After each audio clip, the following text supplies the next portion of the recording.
साथीहरू good morning welcome back my YouTube channel Mina Rajbanshi. आज हामीहरू यो राजवंशीमा चाहिँ कच्चुको डाँठको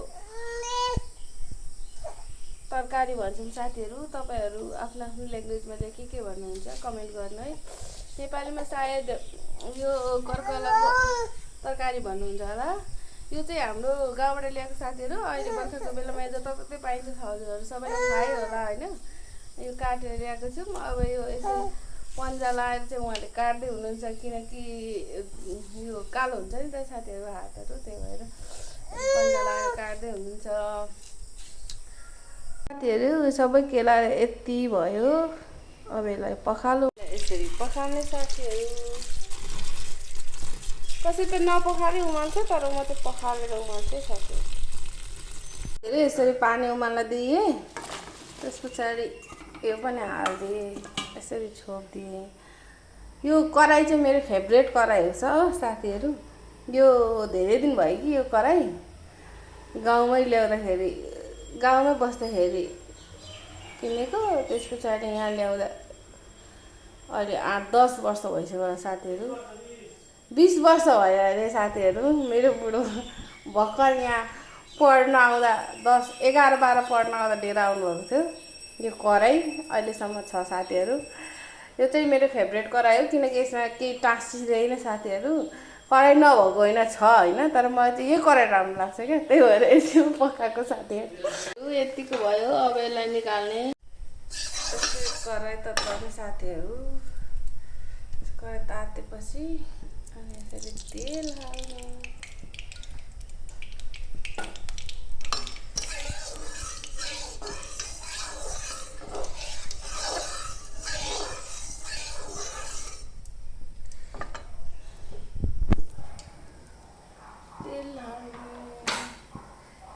तेल तातेपछि हामीले लसुन र प्याज काटेर राखेछौँ साथीहरू। लसुन र प्याज काटेछौँ। तेल तातिँदैछ।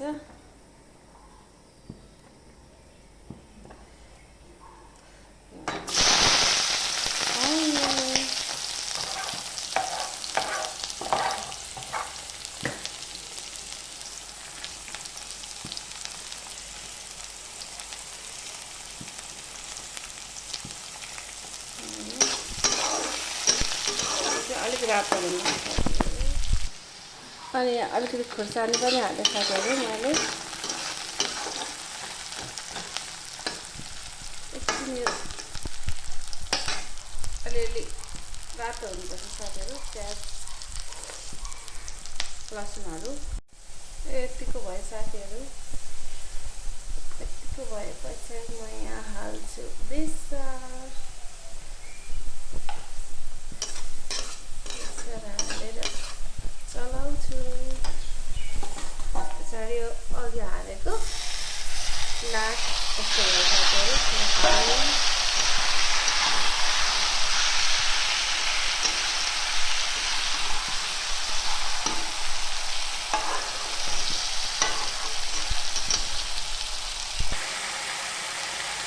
चलाउने साथीहरू।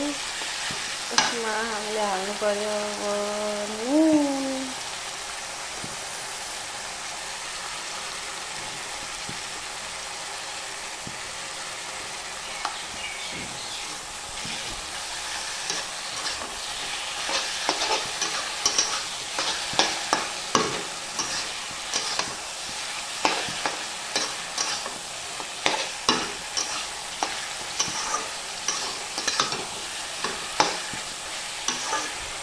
एकछिन पाक्नु दिनुपर्छ साथीहरू। यहाँ मस्त पाक्दैछ। यो अहिले यति भयो नि, अहिले थोरै हुनु साथीहरू। यो खाने होइन त साथीहरू। कर्कलाको तरकारी मेरो फेभरेट हो साथी। कर्कलाको तरकारी कस्तो फेभरेट हो भन्नु त। राजवंशी डिसमध्ये यो पनि एकदम फेभरेट। पहिलेको मान्छेहरू त धेरै खाने साथीहरू, अहिले त त्यस्तो खाँदैनन्। त्यही पनि कहिले कहिले खान्छौँ खान्छ साथीहरू यतिको भयो होइन। अब हामीले यहाँ अदुवा लसुन जिरा यति धेरै होइन थोरै थोरै यति थोरै थोरै अझै थोरै अलिक अलिकति लसुन अदुवाको पेस्ट हाल्छ साथीहरू स्वाद आउँछ क्या साथीहरू। चलाउनु चलाउनु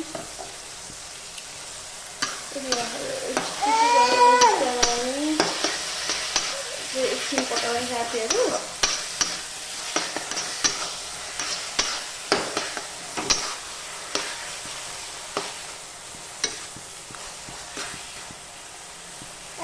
साथीहरू यतिको भयो। यसमा अब मसलाको धुलो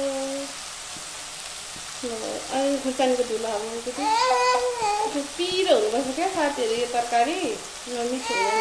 भयो ल अब चलाउनु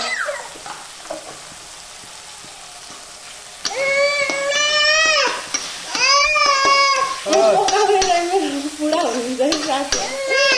म चाहिँ यहाँ यस्तो मेरो यहाँ छोरा रोएर पाक्न आँटिसक्यो साथीहरू। यतिको भयो वाउ सो यम्मी। ल पाकिसक्यो साथीहरू।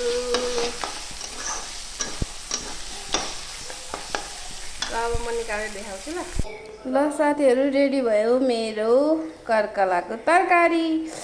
हजुरहरूलाई कस्तो लाग्यो मैले पकाएको रेसिपी?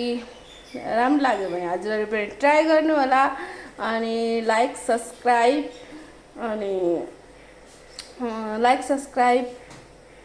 गर्नु होला साथीहरू।